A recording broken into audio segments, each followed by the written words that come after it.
TolkCast, a Tolkien podcast, presented by the German Tolkien Society. Interview special. Welcome to another episode of TolkCast. Normally, our podcast is in German, but every so often we meet great people who we interview. These sessions remain in the English original. To get to the regular podcast episodes and to the German translation of this interview, just follow the link in the description. The following interview with John Garth was recorded in August 2019 during the international conference Tolkien 2019 hosted by the Tolkien Society in Birmingham. Enjoy the interview. So this is Annika from the Tolkien podcast, and I'm sitting here with John Garth, author of Tolkien and the Great War, and one of our dearest friends who has also been a guest of honor at Tolkien Ting 2014, was it, I think? Yeah, 14. John, thank you for your time to being here doing this interview. Where are you from? A lot of people think you're from the UK. Others say you're from the US. Where are you from? I am English. I'm from the United Kingdom, still just about united. I spend quite a bit of time in the US because my wife and daughter live there. Okay, thank you. What are your hobbies apart from writing? If you could actually say it's a hobby, what do you like to do in free time? In my what little free time I have, I walk in the countryside listening to audiobooks, and I take photographs of trees. Oh, that's great.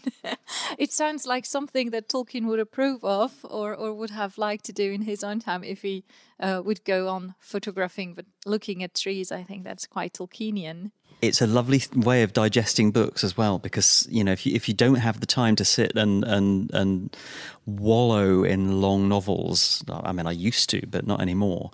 You can do it in combination with that. That's a great thing to do. What's your favorite food? I don't know. Can't answer that one. No. Okay. So it always depends what you're hungry for that special day. Okay. What was something that you really enjoyed or liked doing when you were little as a child? I used to draw a lot as a child. Yeah.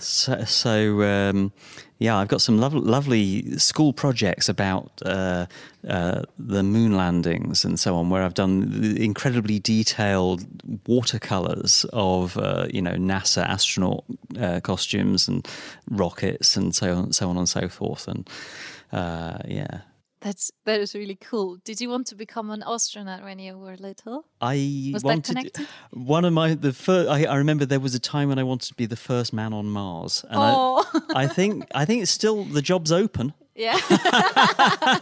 But I'm not sure if I'm really still into it. But if someone would approach you, then you'd be the one. Okay, so the next question would be, what would you take on a deserted island if you could take only one thing? Let's change it into if you would going to Mars. If I was going to Mars, I would probably take Kim Stanley Robinson's trilogy about Mars and its colonization, because it's full of practical tips. Surely it would be of help if you would be there. Yeah. Cool. John, you are working or finished, or I don't know what the status is, on a new book. Are you able to talk about that? Absolutely, yeah. I have a new book coming out next year in the United Kingdom and the USA called Tolkien's Worlds, the places that inspired the writer's imagination. So it takes it's a popular question if you put it into Google, places inspired by, or places that inspired, rather, you will get places that inspired Harry Potter, Game of Thrones, and Tolkien. Mm-hmm. But I want to treat it in an intelligent and inquiring way. So it's part of a bigger project to understand the creative processes of this genius. Mm-hmm. So I look very closely at the likelihood of Tolkien being inspired by a particular place that he knew or visited. And is it kind of a novel, or is it more like a guidebook, or a mixture of both? What can we expect from that book? It's an examination of his imagination. Okay. So I take particular topographical themes. So there's a chapter on the shore and the sea, for example. There's a chapter on the roots of the mountains, where I deal with his 1911 walking trip in Switzerland, but also with his fascination for volcanoes and caves, and so on and so forth. How long have you been working on this? I remember a lecture in Augsburg 2 years ago, which was already approaching that topic. Well, that was a totally different topic, and sorry. At that stage, I hadn't conceived this book. So that's a contribution to another project about Tolkien's creative processes, which is tentatively titled Tolkien's Mirror, where I am talking about how Tolkien interacted imaginatively with the crises of his times. So with the First World War, again, I'm revisiting that, but also with the interwar years, and with the Second World War, and it's that big question of, did these things influence the Lord of the Rings? I will be tackling that, and that's a book that I don't yet have a publisher for, but I will find one. It's a really interesting. But so you're working or were working on two projects at the same time, or did one one gave birth to the other? So the problem with Tolkien's Mirror is I fell into the classic trap of not really knowing where I was going. I knew the theme, but it's actually a potentially vast subject, and I found myself researching quite a bit of material that happily sits in this other book about places that inspired Tolkien, which was an idea someone else suggested to me. Okay. So it came to you from outside, so to say, not inside your own head, but someone suggested it and you said, oh, wait, this is interesting. I want to deal with this. Actually, my first thought was, I don't know if that's my subject, because I like something that's intellectually challenging. But when I thought about it, and I just think it's possible to raise the standard of discussion of that topic, and it really is a rich one, because he's a great landscape writer. And he creates new places, a kind of new world, but there's a relationship with our world. There's that big question of, did he write a mythology for England, and how so? And if so, why on earth is it a mythology that people around the world embrace? So all of these questions are relevant to that. Really interesting. I'm looking forward for both projects. Is there for Tolkien's Mirror? Do you have something in mind? I mean, is it done and just laying about waiting to be published, or it's relaxing at the moment? It's relaxing. Okay. So there's not really something we can look forward to in the next few months.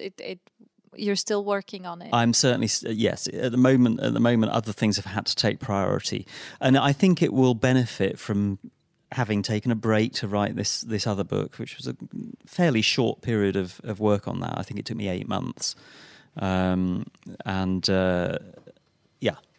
I come back to Tolkien's Mirror, fresh eyes. Fresh practice with producing something, within the limits of publishability. I'll be able to trim and tidy this sprawling work. That's a really great picture. I just see this tree in my mind. Right, yeah. John, you are working with and on Tolkien for so long. Do you at some point reach a point where you say, okay, I'm fed up now with it. I want to turn to other things, or is it like a well without a ground where I can just always go to? Professionally, it would be fantastic if I had other strings to my bow, if I had other authors to write about, or if I wrote fiction of my own. I'd love to do those things. The difficulty I have is that, well, it's twofold. One is that I'm known already for Tolkien, so I'm kind of pigeonholed. Okay. And on the other hand, I know Tolkien's work so well that I can't contemplate writing about other people with the same level of insight and knowledge. And I would find that frustrating. Mm-hmm. And I think it would be a loss to the Tolkien universe if you wouldn't indulge anymore in that, because as you say, there's so much knowledge, there's so much research, there's so much you have already carved into, and going on, and I personally think that Tolkien is something that you can't really be done with it. There's always more and more and more. Absolutely, and I'm still discovering new things and finding that I've spent several days chasing an idea and it's blooming into something really worthwhile.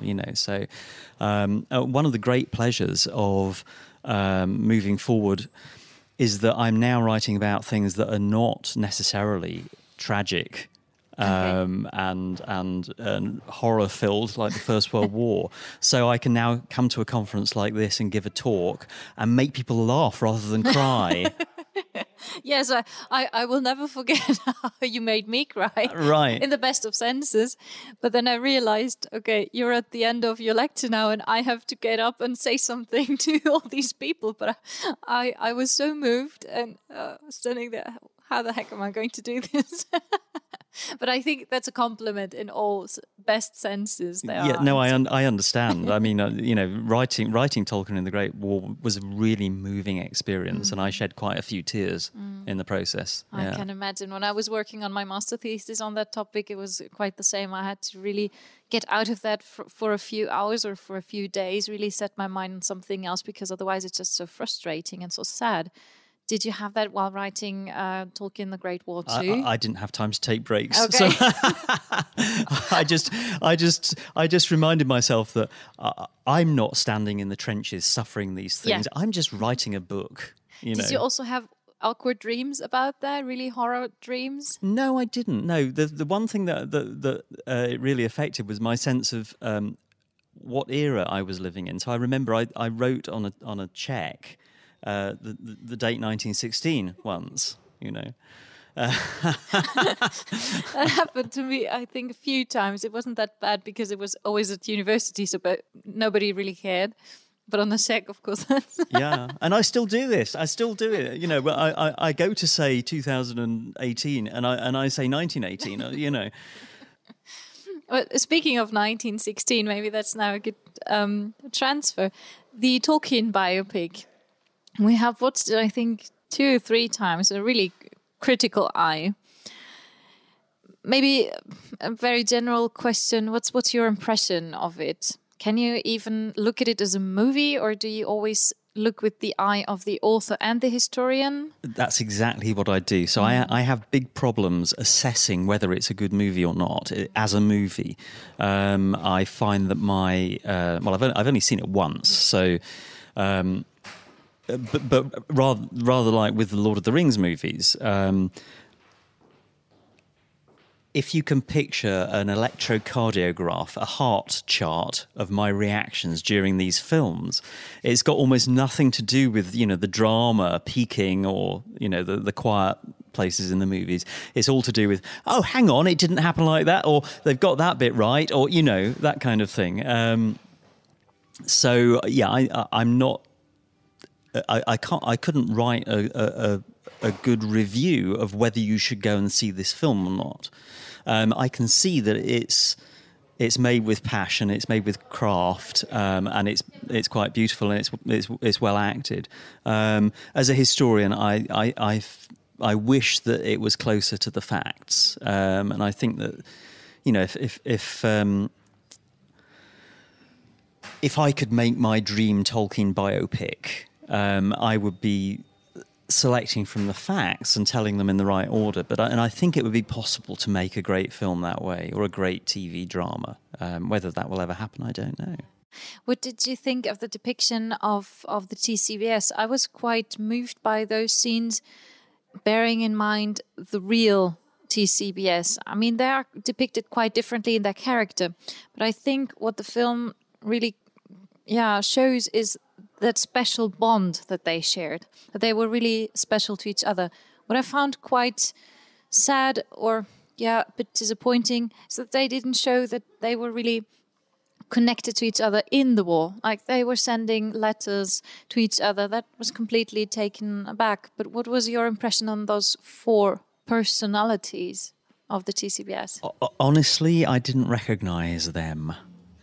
Okay, I didn't even recognise Tolkien because I think Tolkien was a much more self-confident character than he comes across in that film as. He had invented language spilling out of him.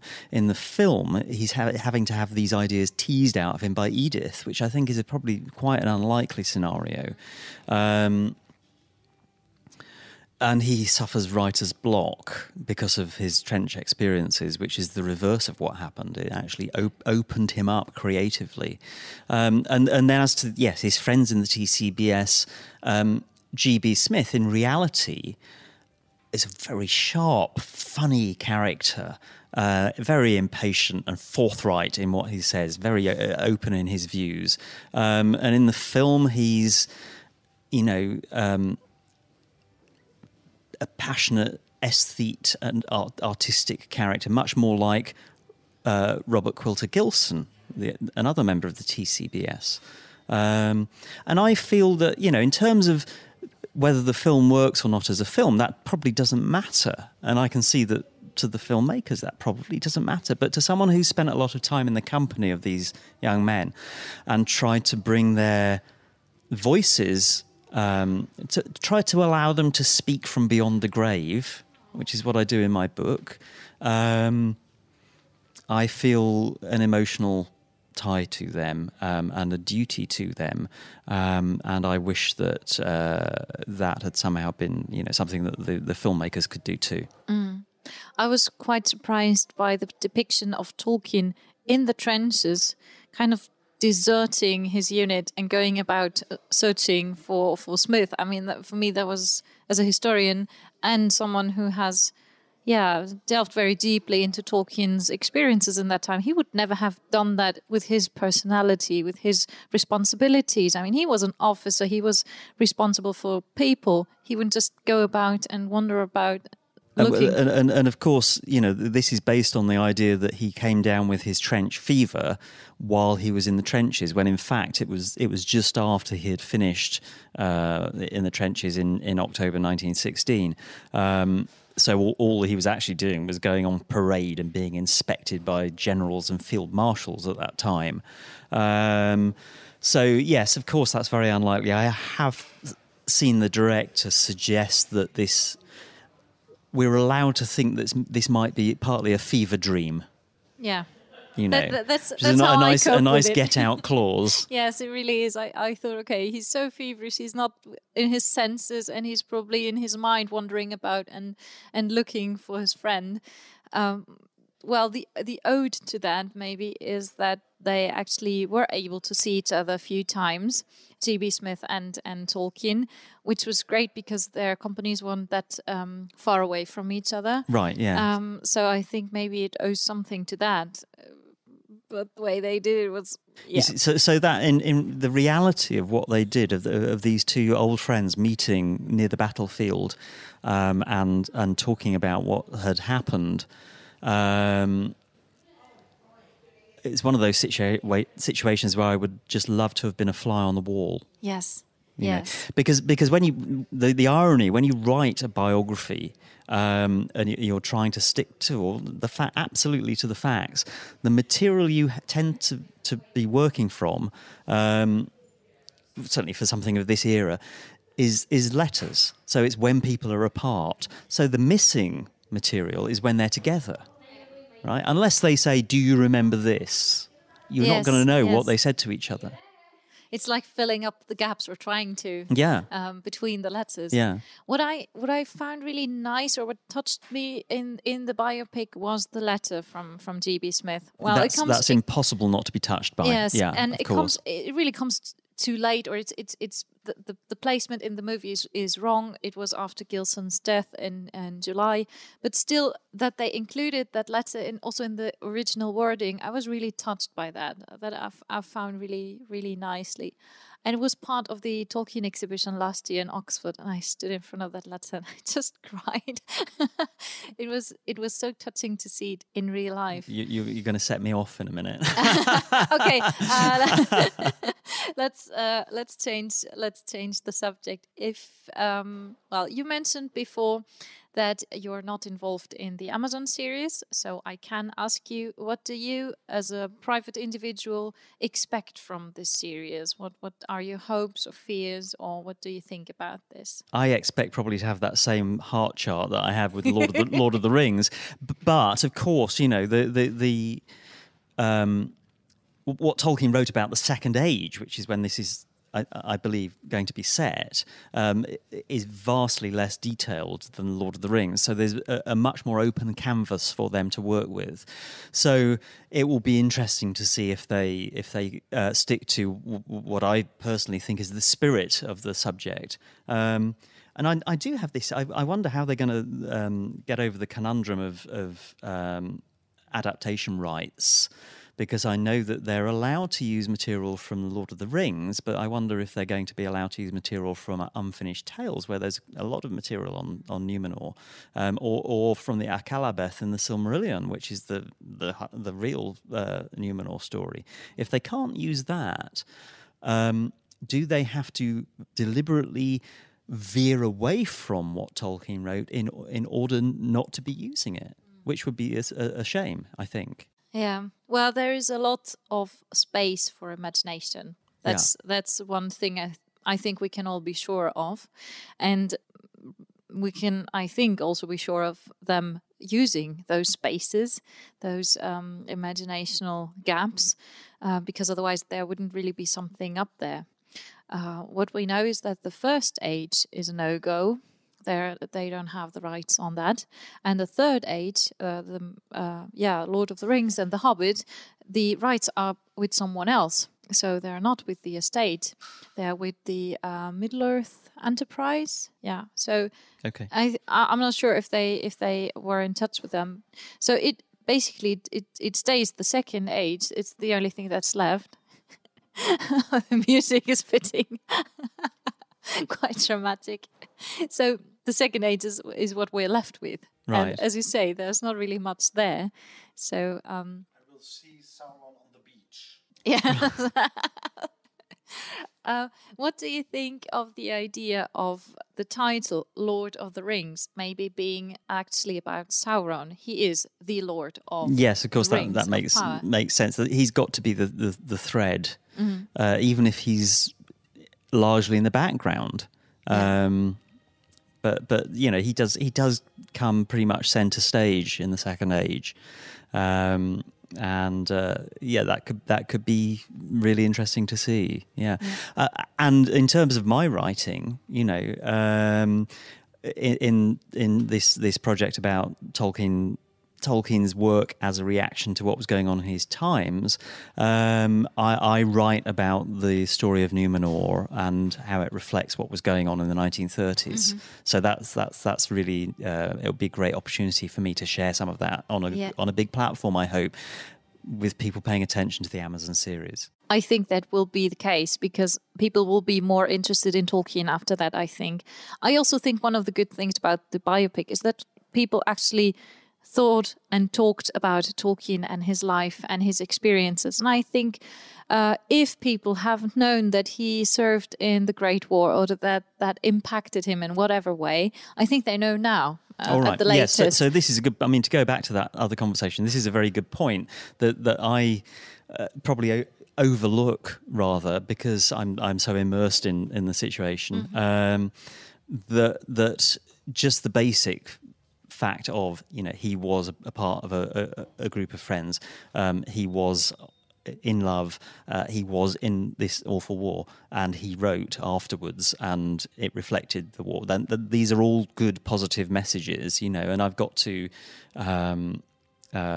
be grateful too for the fact that it does point a finger towards my book, right? Which currently says now a major motion picture on the cover of the British edition. So, So your book has been made into a major motion It picture. hasn't really, but you know, No, I wish. it's I wish. yeah. But the movie does cover that area that's where its heart is, you know. So if you want the truth about what Tolkien did in that biopic era, you've got to go to my book, essentially. Yes. Yeah. Yeah, so there you hear it. Read John Garth. It's what we've been saying all along. John, last question. If you could ask or tell Tolkien anything, if he would be still alive and you could send him a letter or meet up with him, what would you like to ask or say to him? Can I write your authorized biography? Oh, that's a great question. I hope he'd say yes. Because then I could ask you 10,000 questions. It's a great startup question. Thank you. Thank you very much, John. It's a pleasure. Thank you. For your time. Thank you for all the time you've spent with Tolkien and on Tolkien for your book and your books to come. I'm really looking forward for that. And yeah, thank you for taking up the time. Thanks, Annika. We hope you enjoyed our interview. TolkCast is a podcast by the German Tolkien Society, and the regular episodes are in German. To get to the podcast, just follow the link in the description. Should you be interested in translating this interview into your native tongue, we're more than happy to share a transcript with you. Just contact us. You can find the address in the description. Thanks for listening, and stay tuned for our next Tolkienian adventure.